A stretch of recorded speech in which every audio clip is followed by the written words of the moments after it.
የአለኝታ የሬዲዮ ድምጽ ነው።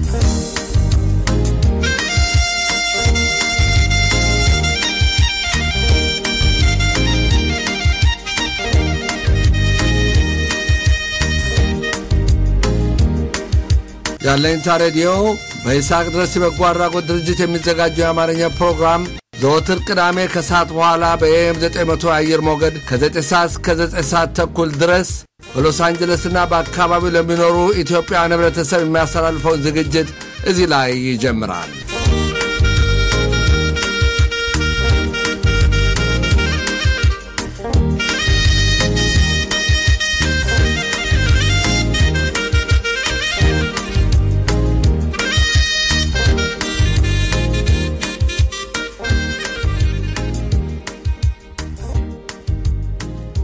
አድማጮቻችን የዛሬው ፕሮግራማችን የሚያተኩረው በአውሮፓውያን መቁጠሪያ ሜይ ተብሎ የሚጠራው ይህ የያዝነው ወር የአእምሮ የጤንነት ወር ወይንም ሜንታል ሄልዝ ማንስ ተብሎ የተሰየመ ስለሆነ እኛም ይህንን ተገንዝበን ባለፈው ጊዜ ከሎስ አንጀለስ ካውንቲ ዲፓርትመንት ኦፍ ሜንታል ሄልዝ የበላይ ባለስልጣን ጋር ከዶክተር ሳዘር ጋር ያደረግነው ውይይት በእንግሊዝኛና በአማርኛ ቀነባብረን ይዘንላችሁ ቀርበናል።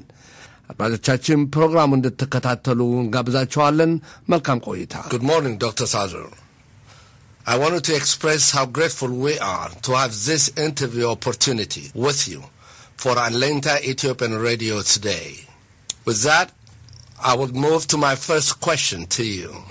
Since you have been heading the Department of Mental Health for many years, can you tell us in general about the department's effort to serve the residents of Los Angeles County, in particular, the underrepresented community with language, culture, and huge stigma problem? በተቀዳሚ ጤና ይስጥልኝ ዶክተር ሳዘር። የኢትዮጵያውያንን ህብረተሰብ ለማነጋገር በይሳቅ ድረስ የበጎ አድራጎት ድርጅት የሚዘጋጀው በአለኝታ የሬዲዮ ድምጽ የአማርኛ ፕሮግራም ላይ ስለሚመሩት የሕክምና ድርጅት ገለጻ ለማድረግ ፈቃደኛ ስለሆኑ በጣም አመሰግናለሁ። ከዚህም በመቀጠል የምጠይቀው ጥያቄ የሚመሩት ድርጅት የአእምሮ ወይም የጭንቅላት ሕክምና የሚሰጠውን መስሪያ ቤት በእንግሊዝኛ የሎስ አንጀለስ ካውንቲ ዲፓርትመንት ኦፍ ሜንታል ሄልዝ ተብሎ የሚጠራውን ኃላፊ ሆነው ሲሰሩ ብዙ ጊዜ ቆይተዋል። መስሪያ ቤቱ የጠቅላላውን የሎስ አንጀለስን ህዝብ በጭንቅላት ወይም በአእምሮ ሕክምና በኩል ምን እየሰራ እንደሆነ ቢገልጹልን፣ በተለይም ለሀገሩ አዲስ መጥ ለሆነው ህብረተሰብ በሚመለከተው ህመም ምን አይነት ትኩረቶችንና አገልግሎቶችን እንደምትሰጡ ቢገልጹልን እጠይቃለሁ። Well, Mr. Darris, first of all, I wanted to thank you for this opportunity to address the community and say that in Los Angeles, since we are such a diverse community and have people from so many different places, it's always been one of the core parts of our job, our responsibility, our mission here in Los Angeles County to make sure that we address the special mental health needs as they exist in the immigrant communities from all over the world. And as we've done this, we have found that the stigma, the fear of getting mental health services, the burden, the shame associated with having a mental health problem is not the same in every community. In some communities, the problem is that people feel as though they are defective, that there's something wrong with them if they admit to having a mental health problem. In other communities, the issue is that they feel that they bring shame on their family and their background. In other communities, the problem is that they feel that this ought to be a physical health problem, that the doctor should prescribe something that would fix it, and then they wouldn't feel anxious and depressed. So different communities have different problems, and one of the things that we have learned is that a generic approach just doesn't work. So as we approach the Ethiopian community and try to find out how we reach out, how we look at making sure that people get the mental health services that they deserve and they need, the obstacles in your community may be different than it is in the Latino community, in the Asian Pacific Islander community. So that's one of the first things that we've learned is our first responsibility in serving underserved communities is to listen. What are the issues? What are the obstacles? because we know that your community has mental health problems. And the reason we know that is because you're human beings. And every community that's made up of human beings has mental health issues. It's a part of the process of being human. So as sons and daughters of Adam and Eve, we have mental health issues as a part of our inheritance. One of the things that makes that difficult is that having a mental illness, being sad, being anxious, having thought problems is hard by itself. It's even harder if our family doesn't understand, if our neighbors don't understand, if our churches disapprove, if people think we're just being weak. And this is the truth, that mental illness is an illness just like diabetes or the flu. Mental illness is an illness that if you get the right treatment, you recover. You feel better. Things can go back to normal. But people, because of the shame, don't get the help that they need. And I see that as one of the things that I've learned is the first responsibility is to try to find ways to reduce the stigma, the shame, and let people talk about the problems so they can get the help that they need. በመጀመሪያ የኢትዮጵያን ህብረተሰብ በተመለከተ በድርጅቱ ስለምንሰጣቸው አገልግሎቶች በዚህ የሬዲዮ ድምጽ ላይ እንድናገር እድል ስለሰጣችሁኝ በጣም አመሰግናለሁ። እንደምታውቁት የሎስ አንጀለስ ነዋሪ ህዝብ ከተለያየ ሀገር የመጣ ብዙ ህብረተሰብ የያዘ ስለሆነ የኛው ዋናው ስራችን ከፍ ያለ ትኩረት በመስጠት የምንሰራው የነዋሪውን ህዝብ የጭንቅላት ጤንነት መጠበቅ ዋናው አንኳሩ ስራችን ስለሆነ ከተለያየ ሀገር ለሚመጣው ህብረተሰብ እንደ ባህሉና እንደ እምነቱ ከህክምና ስራ ጋራ የሚቀራረብበትን እቅድ በመተለም በህብረተሰቡ ተቀባይነት እንዲያገኝ በማድረግ እየሰራን ነው። በአንዳንድ አዲስ መጭ ህብረተሰብ የጭንቅላትን ህመም በጣም ከባድ የሆነ ታክሞ የማይድን የመጨረሻ ህመም አድርጎ ስለሚያየው ይህም አይነት አስተሳሰብ በህብረተሰቡ ሆነ በቤተሰብ ህመሙን እንደ ነውር አድርጎ ታማሚ ለሆነው ሰው ህመም እንዳለበት እንኳን እንዳይቀበል ትልቅ ግፊት ስለሚያደርስበት ህመሙ ተጠናክሮ ራስን ማጥፋት ደረጃ ድረስ እንዲደርስ ያደርጋል። ለሚያውቀው ህብረተሰብ የጭንቅላት ህመም ከስኳር በሽታ ወይንም ከኢንፍሉዌንዛ ተለይቶ መታየት የለበትም። እንደማንም በሽታ የጭንቅላት ህመም በሰዓቱ ህክምናውና እርዳታ ካገኘ አንድ ሰው ከህመሙ ሊድን ይችላል። ትክክለኛ ያልሆነ የባህልም ሆነ የግለሰብ አስተሳሰብን ሁኔታዎችን በሚገባቸው መንገድ በማስተማር የህብረተሰቡን አስተሳሰብ ከበሽተኛው ላይ የሚያመጣውን ተጽዕኖ ማስወገድ ከባዱ ስራችን ነው። ይህም ህመም በተለያዩ ህብረተሰብ የተለያየ አመለካከት ይሰጡታል። ለምሳሌም ያህል ያንዳንዱ ህብረተሰብ ባህልና እምነት አንድ ሰው ጭንቅላቱን ከታመመ እንደ አካለ ጎዶሎ ሆኖ ይታያል። ቤተሰብም ይህንን አመለካከት ስለሚያውቀው የታመመውን ሰው የሚያሳፍር ስራ እንደሰራ ድጋፍ እንደመስጠት ፋንታ ራሳቸውን በማሸሽ ወይንም ህመሙ እንዳለበት ባለማመን ወይም ባለመቀበል ህመምተኛው እርዳታ እንዳያገኝ ተጽዕኖ በመሆን መጥፎ ውጤት ያመጣል። የኛ መስሪያ ቤት የአእምሮ በሽታን በተመለከተ ለኗሪው ህዝብ ሁሉ ይህ ህመም እንደማናቸውም በሽታ ከሰው ልጅ ጋር አብሮ ያለ ስለሆነ የተለየ ሆኖ ሳይታይ አስፈላጊውን የህክምና በጊዜው እንዲያገኝ ህብረተሰብም ይህንን አመለካከት ይዞ በሽተኛውን በመንከባከብና በማቀፍ እንዲያግዘን በተደጋጋሚ በማስተማር ህዝባችንን ለመርዳት ትልቅ ጥረት እያደረግን ነው። የጭንቅላት በሽታ በተለያዩ ምክንያቶች ሊከሰቱ ይችላል። ለምሳሌም ያህል አንዳንድ ጊዜ ሰው ስራ አጥ በመሆን በራሱ ላይ ጭንቀት ሲያበዛ፣ ሁለተኛም የአሜሪካን ኑሮ ባህል ከመጣበት ሀገር ጋር አልጣጣም ሲለው፣ በሶስተኛ በኑሮ አለኝታ ሲያጣ፣ በቤተሰብና በልጆች መካከል በትምህርት ቤት ጉዳይም ሆነ በሌላ አብሮ የመነጋገር ወይንም የመዋየት ልምድ ሳይኖር በሚመጣ ጭንቀት ከላይ የተጠቀሱት ሁሉ የሚፈጥሩትን የአእምሮ ህውከት የጭንቅላት ህመምን ሊያመጡ ወይንም ሊያባብሱ ይችላሉ። ስለዚህም ለተጠቀሱት ችግሮች ሁሉ መስሪያ ቤታችን ብዙ አይነት መፍትሄዎች ስላዘጋጀ እነኚህን ጭንቀቶች ወደ በሽታ ሳይቀየሩ ቤተሰቡም ሆነ ግለሰብ የሚያስፈልገውን እርዳታ በቅድሚያ ሊጠይቅ ያስፈልገዋል ብለው መልስ ሰጥተዋል። What are the steps the Department of Mental Health taking on issues such as suicide and suicide prevention that affects every society, especially the underrepresented community?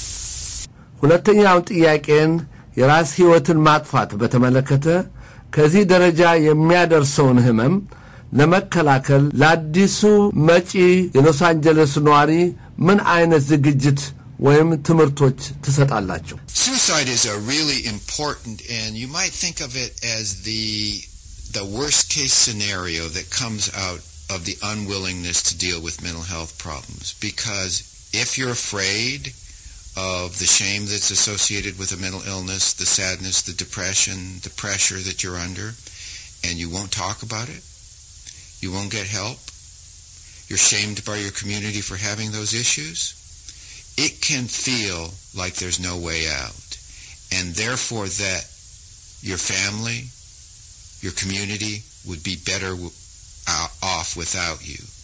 And those are the circumstances in which suicide occurs. So how do we prevent that? So think of it. The first step is to find ways that people feel comfortable about talking about their issues and their problems, the stresses that affect them in their lives. And as you were saying, it's a particular problem in immigrant communities because think of it this way. People come from a place where they're integrated into their culture. They feel supported by their families. They may be poor, but they have support. They come to a place where they have greater opportunities, but they've made great sacrifices to come to a place to have greater opportunities. If they are not succeeding, they think, why have I put my family through this? Why am I in this situation where I'm alone and isolated and a failure? And so all of those stresses, all of those pressures to succeed come upon them, and they don't have the supports from their family in the same way that they had before. Because even if they have a community of friends from Ethiopia here, it's not the same. It's a different culture. The pressures are different. The customs are different.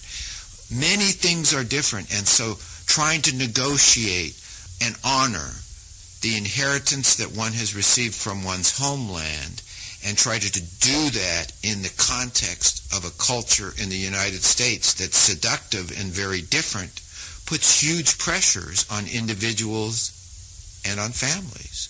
And when somebody is facing problems anyway from a mental illness, and at the same time they feel like their family doesn't support them or like them anymore, or they're losing control of their children, or the children don't feel connected to their parents, all of those things, I mean, you can imagine the pressures are huge.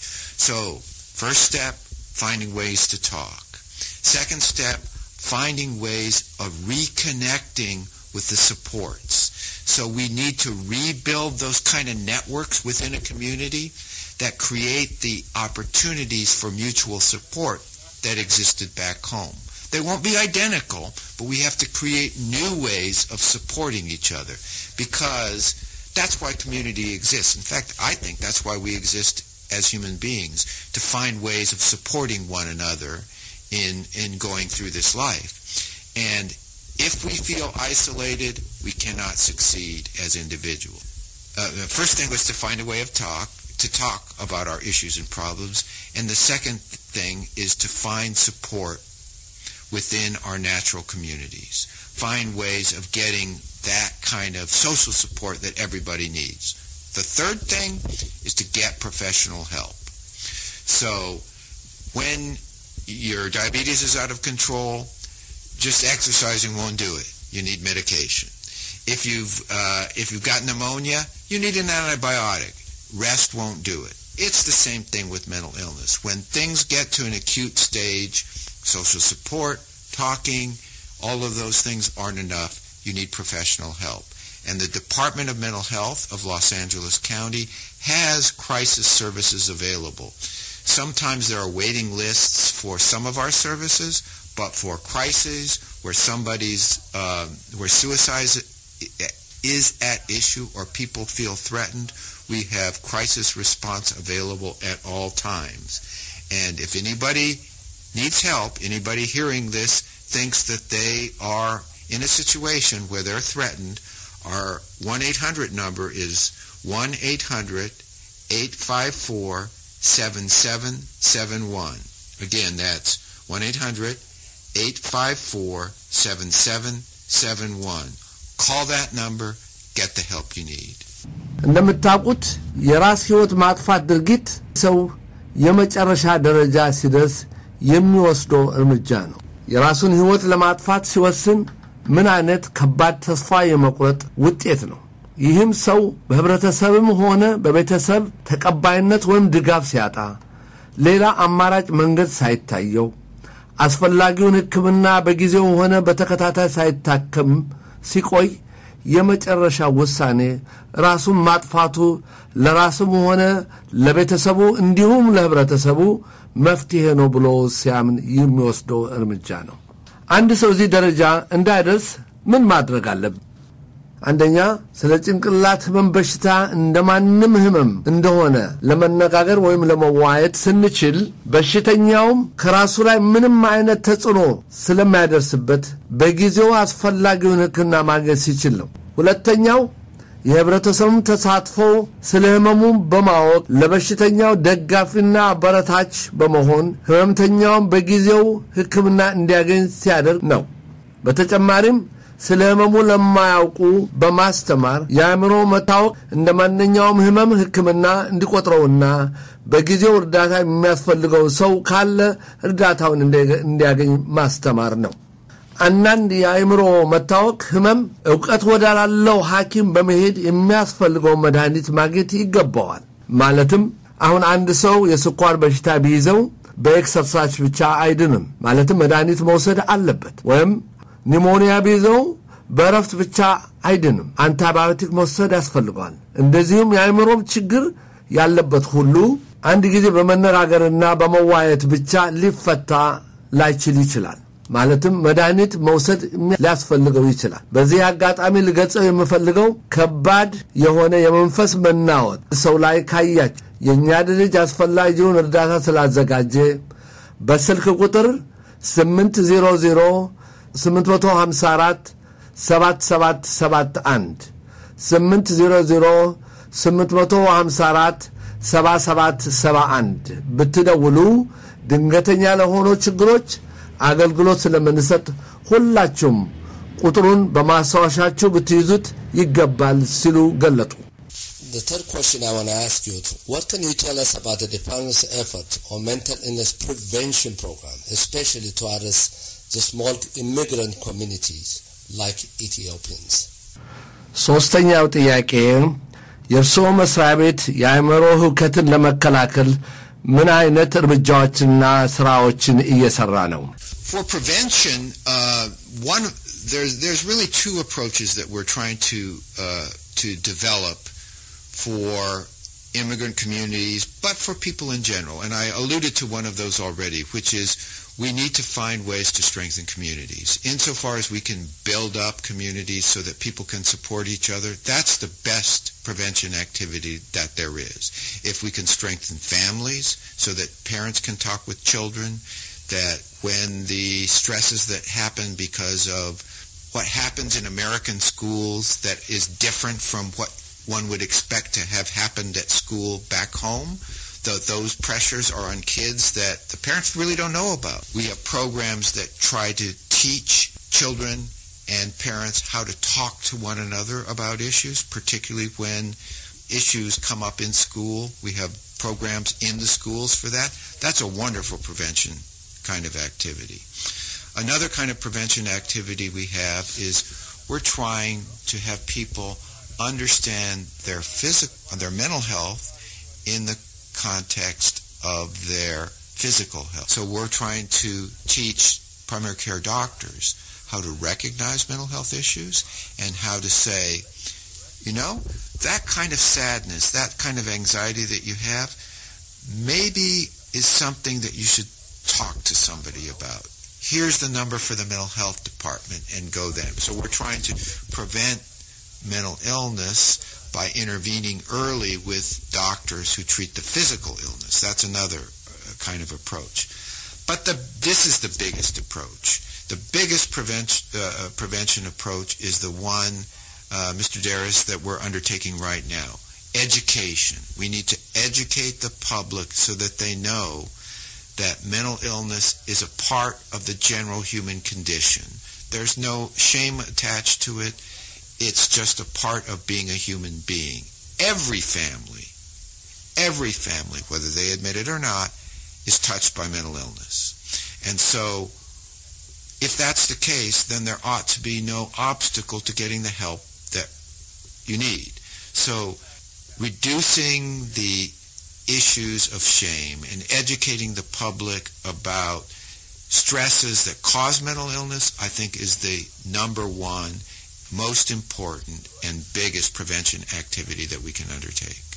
አንደኛው ስራ ከዚህ በፊት እንደተናገርኩት አንዱን ህብረተሰብ በማጠናከርና የአእምሮ ጭንቀት የሚያመጣውን ሁሉ ከህብረተሰቡ ጋር በትምህርትም ሆነ በስራ ለመፍታት ስንሞክር ነው። ሁለተኛው በልጆችና በቤተሰብ መካከል የመነጋገርና የመደማመጥ ስርዓት በመፍጠር ምንም አይነት ችግር በወጣቱ ትውልድ ትምህርት ቤት በሚያጋጥመው የመንፈስ ጭንቀት እንዳይፈጠርበት ለማድረግ ትምህርትና ምክር በመስጠት ነው። ሶስተኛው ህብረተሰብን ለማስተማር እየሞከርን ያለው አንድ ሰው ስለ ጤንነት ሲናገር የአእምሮን ጤንነት ከመላ ሰውነቱ ጤንነት ጋር ማሰብ እንዳለበት በማስተማር ለምሳሌም ያህል በሕክምና ዓለም ውስጥ ያሉ ሐኪሞች ሰው በየዓመቱ ለሚያደርገው የጤና ምርመራ ላይ የመንፈስ መረበሽ ወይም ጭንቀት ካዩ ሰውየውን በመምከር ከኛ መስሪያ ቤት ጋር እንዲያገናኙ ስልክ ቁጥር በመስጠት አስፈላጊውን እርምጃ እንዲወስድ ማድረግ ይገባዋል። ከሁሉም በበለጠ የአእምሮን በሽታ ለመከላከል በጣም ይጠቅማል ብዬ ልገልጽ የምፈልገው ይሄውና አሁን አንተና እኔ አብረን እያደረግነው ያለነው በውይይት ህብረተሰቡን እንዲያውቅ በማድረግ ማስተማር ነው። ይህም የአእምሮ በሽታ ከአዳምና ከሔዋን የተፈጠረ ሰው ሁሉ እንደማናቸውም ህመም በተለያየ ጊዜ በተለያየ ሰው ሊከሰት የሚችል ስለሆነ የሁላችንም ይህን መገንዘብ ለታመመው አበረታችና ደጋፊ በመሆን መርዳት ስንችል ነው። እንዲህም ስንል ለበሽታው መነጋገር ብቻ ሳይሆን የመንፈስ መረበሽ ከአንድ ሰው ላይ ከታየ ወደ አዋቂዎች ሆዶ መድኃኒትም ሆነ ሌላ እርዳታ እንዲያገኝ ማድረግ ስንችል ነው። አድማጮቻችን ከሙዚቃና ከማስተዋቂያ በኋላ ከዶክተር ሳዘድ ጋር ያደረግነው ውይይት እንቀጥላለን።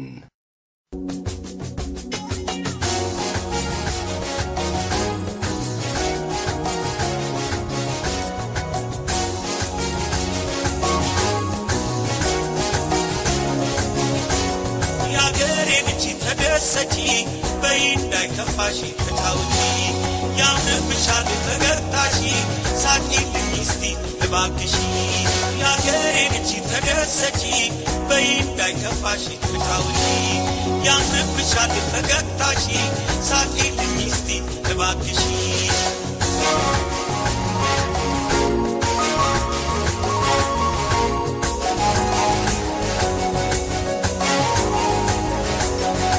ሳቂልኝ ሐሳቢ ከብቺ ተታውቺ ዛሬ ነው ደስታሺ ይግራፊሽ ልክ እንደ ፀሐይ እረካለሁ ፈገግታሽን ሳይ ሳቂልኝ ሐሳቢ ከብቺ ተታውቺ ዛሬ ነው ደስታሺ ይግራፊሽ ልክ እንደ ፀሐይ እረካለሁ ፈገግታሽን ሳይ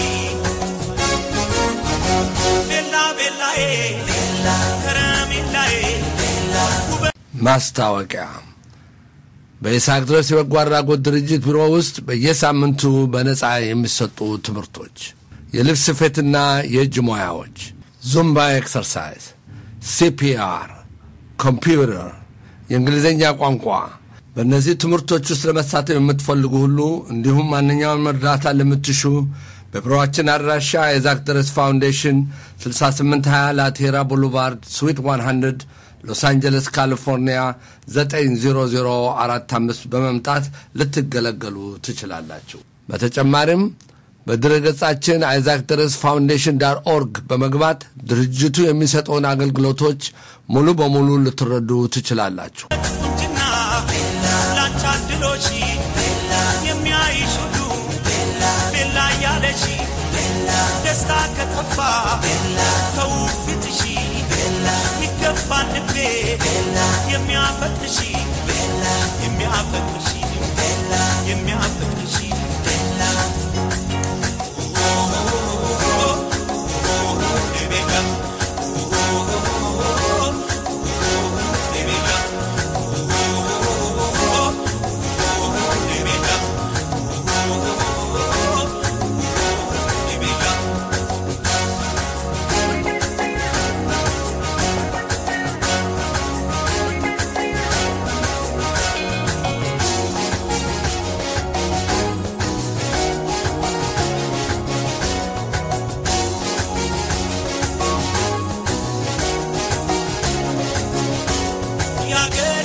አድማጮቻችን ስለ ይስሐቅ ድረስ የበጎ አድራጎት ድርጅትም ሆነ ማንኛውም ጥያቄ ካላችሁ በስልክ ቁጥር 323 868 3299 ይደውሉ። ድርጅቱ የሚሰጣቸው አገልግሎቶች በጠቅላላ ያለምንም ክፍያ በነፃ እንደሆነ ለህብረተሰባችን እናስታውቃለን። የመጪውን ካለሱ ማን ያውቃል? ምን ዋደላሽ የዛሬዋ ቀን ደስታን ይዘሽ ጠብቂያት ነገር ቤላ ቤላዬ ቤላ ከረሚላዬ ቤላ ውበት ቁንጅና ላንቺ አድሎሽ ቤላ የሚያይሽ ሁሉ ቤላ ያለሽ ቤላ ደስታ ከተፋ ቤላ ተውፊትሽ ቤላ ይገባል ልቤ ቤላ የሚያፈቅርሽ ቤላ የሚያፈቅርሽ ቤላ የሚያፈቅርሽ ቤላ ቤላ ቤላዬ ቤላ ከረሚላዬ ቤላ ውበት ቁንጅና ቤላ ላንቺ አድሎሽ ቤላ የሚያይሽ ሁሉ ቤላ ቤላ ያለሽ ቤላ ደስታ ከተፋ ቤላ ተውፊትሽ ቤላ ይገባል ልቤ ቤላ የሚያፈቅርሽ ቤላ የሚያፈቅርሽ ቤላ የሚያፈቅርሽ ቤላ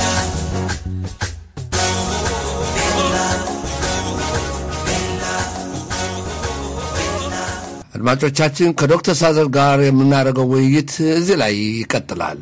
The fourth question I have for you is what changes will the healthcare reform bring to that will affect the underrepresented community? አራተኛው ጥያቄ አዲሱ የጤና ሕክምና ሕግ ንሁስ ለሆኑ አዲስ መጭ ህብረተሰብ ምን አይነት ለውጥ ያመጣል? So healthcare reform, I think, presents some wonderful opportunities, but it leaves some things unresolved. So particularly for immigrant communities. So the wonderful opportunities that are associated with health reform are that if you qualify for health reform either under Medicaid or under the California Covered, which is the your ability to get subsidized insurance coverage,